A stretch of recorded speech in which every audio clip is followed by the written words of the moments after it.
Esta noche fue de ronda, fui de ronda y non rondé.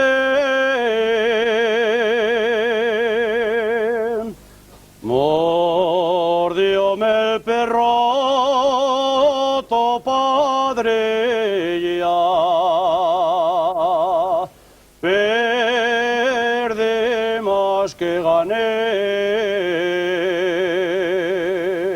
No te apures, mociquín, que tú no perdiste nada. Todavía soy muy pequeñina y no estoy autorizada. Con tus padres hablé yo, per Xianxuan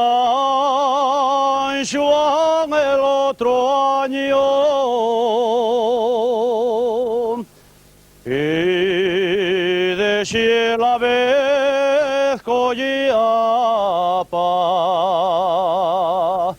la foguera de este año. Con lo que digan mis padres va sete poca razón. Tienes que tener en cuenta con lo que te diga yo. Quiero verte en la foguera y de acuerdo nos pondremos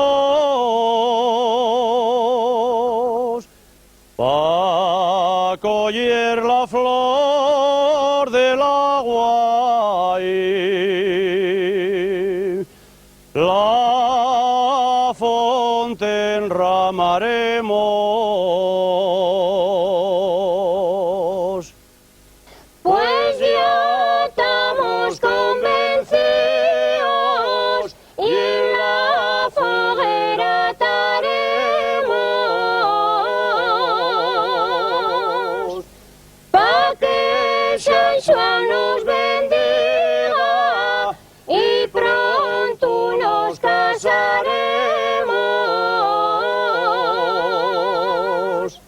Ole, ole, ole, ole, y pronto